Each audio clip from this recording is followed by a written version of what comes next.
Okay, you're back with us and we're talking about AFP Reserve Force Development. We're still talking to Rear Admiral Robert A. Emperadad and Colonel Aguinaldo Ordonez. So doon po sa, simplify ko na lang, development, organized train, etc. no, OTEM, no? Where are we now in terms of our national objectives? The first thing is the organization. Yes. Wala pa kasi meron tayong table of organization that was crafted in 2009. Yes. But it's not aligned with the regular force already. Okay. So we are now amending that. Okay. So that by to align with the 2016 table of organization of the regular force.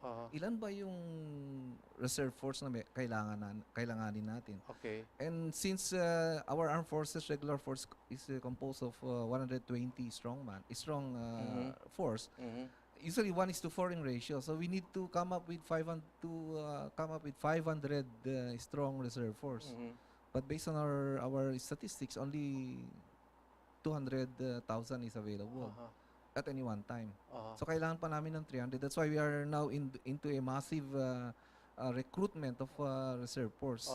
Kaya nga nakakatulong itong yes. ano na to, so that we call upon our Filipino people who wants to be part of the reserve to join us because we need around 300,000 more reserve force. Yung pong 80-20 ratio, 80% should be reservists and then 20% regular. Yeah. Has that changed or is still the same? It's still the same, but the issue is we cannot fill up the requirements of the reserve force. So in my inspection, kahit volunteers na lang sila, baka kayang umabot tayo ng 80% based on volunteerism. It's always based on volunteerism. Unfortunately, hindi natin na fill up yung mga units natin. Kaya nga yung iba hindi na po-promote to halimbawa brigadier general because they are required to have 70% fill up of their unit. Okay. So one requirement. So kung di nila na fill up yun, and that's probably some of our units, the reserve force is not promoted. They are not promoted to brigadier general. So it's an organization. And then syempre training with the pronouncement of the President that we strengthen the fighting capability of our reserve force. Kasi dati, focus lang tayo sa humanitarian assistance and disaster response. But now, we will focus on war fighting capability. And so, that's one of our, when I went to the reserve centers, reserve command of the armed forces, na i-train na natin sila. Yes. And so, just recently, the President mobilized our reserve force in Mindanao. Kaso ang role lang nila are more on augmentation support. Yes. Because they don't have the capability. So yun ang kulang natin. The war fighting capability of the reserve force is missing. So we have to train. So that's my guidance to strengthen the war fighting capability of the reserve force on the training side of the reserve force development. Colonel Ordonez, yung people will ask, yung CAFGO, ano ba sila? And then yung mga NSTP graduate, they're also supposed to be reservist, no? Yes. Not AFP reservist, but they are reservist. National Service Training Center sila dapat. So, Yes. Anong dichotomy nun? How do we do that? Yung CAFGO kasi yan, sila ay part of the auxiliary of the armed forces, yung particular the reserve Active force. auxiliary. So they are part of the military auxiliary of the armed forces. Ang role lang ng dito ng reservist o yung reservist na mga office natin sa respective major services is to provide them the serial numbers ng mga ito. And the operation of this CAPGO will depend on the operation. Yung halimbawa kung nasaan man yung unified command na yan, sila yung nagtatas kung paano i-employ itong mga CAPGO na ito. So yung relationship between that siguro nasa amin yung administration ng kanilang mga mga pangalan nila. However, the operation will be the unified command who is the employer. Okay. So yung mga yung mga NSTP graduate, because they're also said to be reservists, no? So what is the concept here? If I may... Yes, go ahead, please. The NSTP, yung tinatawag na Literary Training Service and the Civic Welfare Training Service, they should form what we call the National Service Reserve Force. Yes. Or Corps. Kasi yung ROTC is the war fighters. For the AFP, yes. Yes, and the National Service Reserve Corps are for socio-economic, HIDR, but hindi nag-jump off ito. There should be an organization. Dapat ang Department of Defense, Education, and the LGUs are the one Yes. organizing the National Yes. Service Reserve Corps. Hindi nag-jump off. Uh-huh. So ang tuloy-tuloy lang yung ROTC o yung reserve force. This na is untapped tawag. force. This is an untapped resource. Yes, yes. In fact, I went to UPHS Las Piñas the other week. Meron silang graduates of the NSTP STP. who were trained for HIDR. Okay. So very capable Pwede. sila. Oo. Yes. But yung nga hindi nag-jump off itong the organization of the national, what we call National Service Reserve Corps. Corps, which is part of the NSTP program. Just to disabuse our mind, iba yung AFP reserve, iba yung NSTP reserve. Yes, they are still hindi siya ano kasi National Service Reserve Corps. Oo. And they are part of the reserve. Part of the reserve. Pero hindi sila nag-jump off eh. Hindi sila, like for example, the ROTC are the one given serial numbers. Oo. But the graduates of the NSTP. NSTP, Walang serial number. Iba yun. Iba dapat nagmamanage sa kanila. Okay. And dapat hindi part ng reserve force of the armed forces. Yes, yes. But that did not jump off eh. So, are we studying something, to improve it, to amend it in such a way that they can be incorporated, or Yes. they are untapped personnel eh? Yes, but with the pronouncement of the president to restore the mandatory ROTC, Yes. this NSTP will die a natural death. Kasi Oo. lahat na mag-ROTC eh. Oo. So, the probably the LTS and the and the civic welfare training Yes. service will just be part of the curriculum of the ROTC kasi pag na-approve na yung bill restoration of the mandatory ROTC, so everybody becomes part of the ROTC program. Admiral Empedrad, I can imagine when it becomes mandatory, you'll have a lot of enrollees. Yes. Are we ready for the deluge? Yes. Number of enrollees, and then are Opo. we preparing in terms of infrastructure, teachers? Yes. Based on record, we there are 10,300 schools and Yes. 1.5 possible enrollees for the grades 11 and 12. Uh-huh. Now we are having some workshops and we are engaging the Department of National Defense and the DepEd Uh-huh. to prepare for the training of these 1.5 school possible applicants. Uh-huh. In fact, yung DepEd ngayon will pilot 100 schools Okay. for grades 11 and 12 all over the Philippines. Uh-huh. So we'll be having a workshop on 17 and 18 to discuss, because we already have the POI, the program of instruction, and then how to administer it. Kasi dati college eh. Oh, yes. CHED yun eh. Yes, yes. But now it's DepEd because it's grades 11 and 12.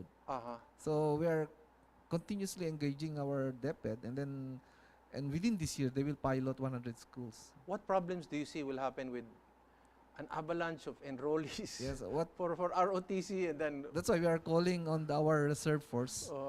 Kasi sila yung itatap namin to teach our cadets or our ROTC cadets.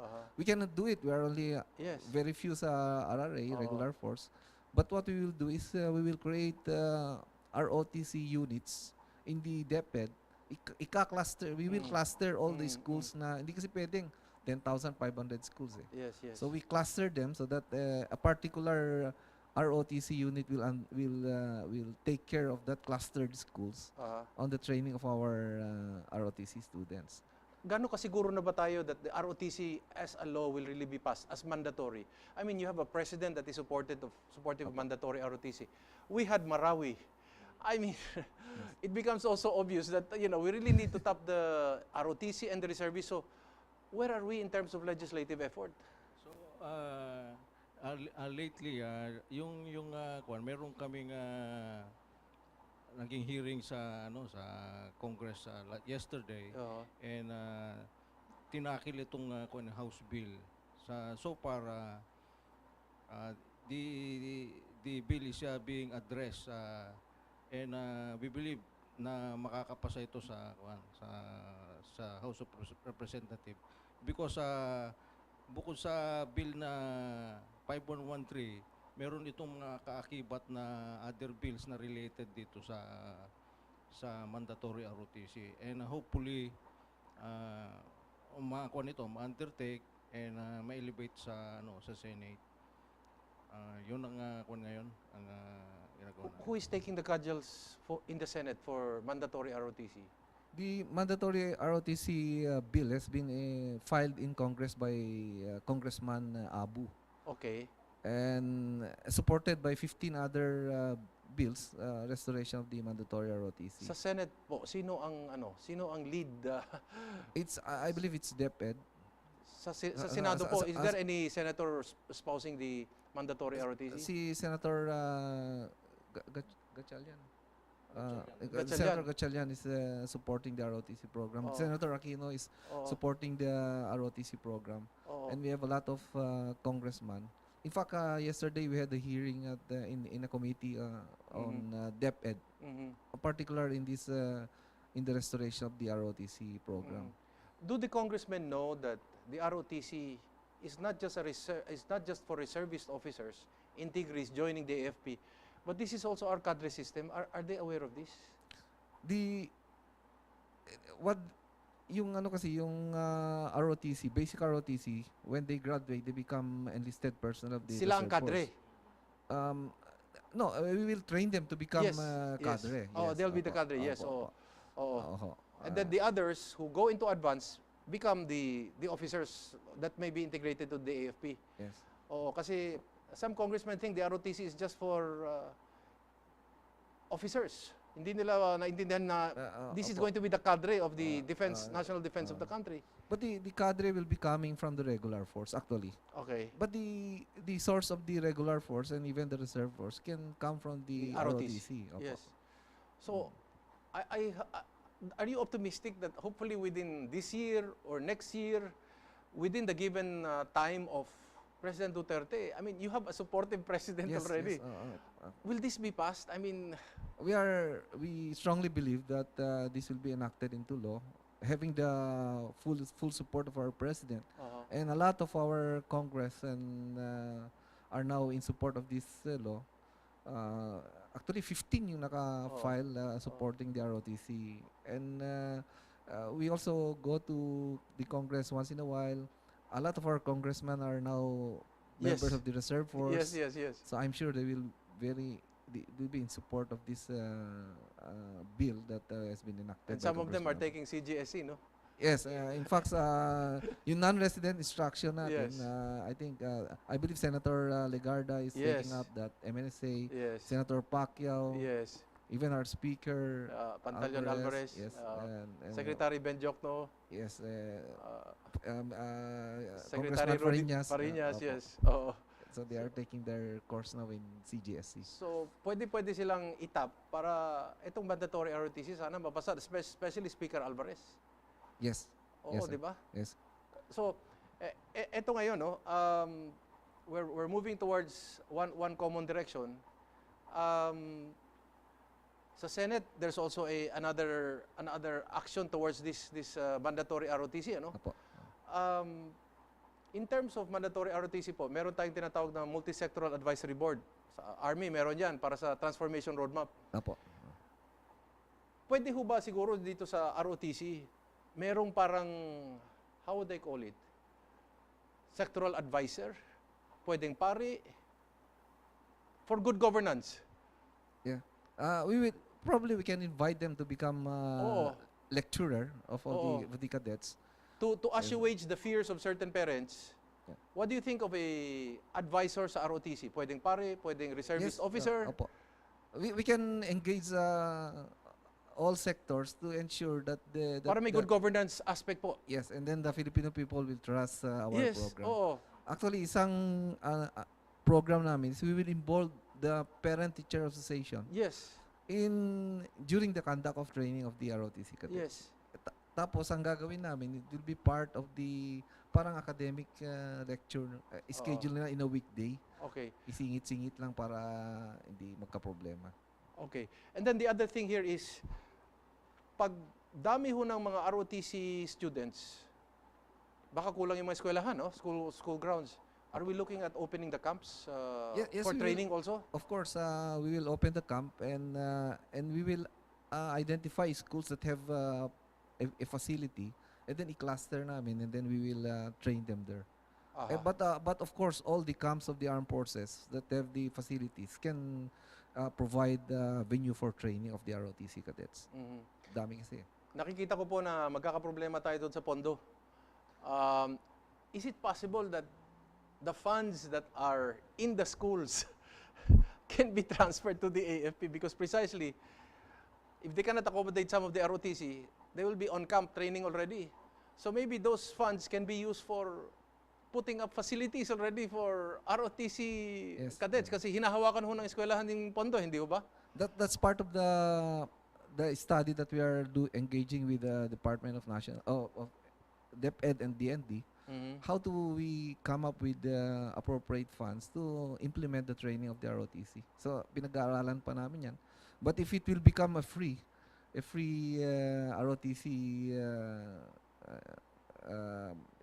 course na ibigay na free ng ating mahal na Pangulo, di mas maganda. Kasi kasama ho yan sa bagong batas yata, yung universal access to quality education, tertiary education. Yung ROTC pa babayaran din ng gobyerno?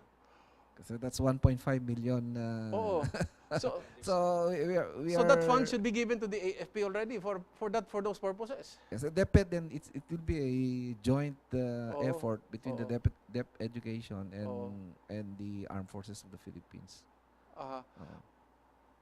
Ano hong pananaw ninyo 5 years down the road? I mean, visioning po ito, no? Senior moment. What is your visioning of the reserve force development as far as the Philippines is concerned? First of all, it is important that we fill up the requirements. We need 300 warm bodies more. 300,000 po. And then the mandatory ROTC will surely help us in filling up the gap, the lack of our ROTC, of our reserve force, because we plan to have around 500 reserve force, so we need 300. So that's why we are doing massive recruitment. And this will certainly help the ROTC, mandatory ROTC. Once we fill them up, then we have a good organization of the reserve force, then we can now do the training. Training as a unit. Mahirap kasi mag-train ng unit na pigtas-pigtas, walang kulang ang laman. So, if we train them as a unit, buo yung unit nila, then we maximize the conduct of training. HIDR and warfighting capability. As pronounced by our President, kailangan natin ng warfighters. Baka pwede po It's part of the training. But meron na tayong task brigade for intelligence. So, i-create natin under AFRESCOM. So, we have a reserve force now that have the intelligence capability. So, and then after now that we are able to train, ang issue natin kasi is the equipage. We don't have funds for the equipment of our reserve force. Kahit muna sa organize at train lang muna tayo. Opo. And then but now I think since we will be acquiring a lot of guns, yung mga luma na baril ng regular force will be used to the reserve. That's one of the plans. So when we equip them and we train them and we fill up and then we come up with policies that will motivate our reserve force. Kasi isang program na gagawin namin na nagsabi na si Secretary of National Defense Lorenzana, yung we will create a committee that will engage the employers of our reserve force. Kasi katulad ngayon, may mobilize tayo na around 60 of our mobilized reserve force have current employment. Baka matanggal sila, no? So kailangan malinaw yan. We have to educate the employer. So that's one of the policies that we will be creating. Sayang po, wala na po tayong panahon. At least, nalatag po natin ang direksyon ng ating reserve force. And then, you have given us the vision, the direction. We're looking forward. This is a work in progress. Like any system, it's never perfect, but the important thing is we're marching towards the same drums and we see the same light. Marami po salamat. Thank you to both of you. marami din po salamat sa ating mga manonood. At ito po si Eric Espina palagi nagsasabi, magmasid, makialam, higit sa lahat ay manindigan. Dahil wala pong magmamahal sa Pilipino kung hindi ang Pilipino. Daghang salamat, mayong gabi kaninyong tanan.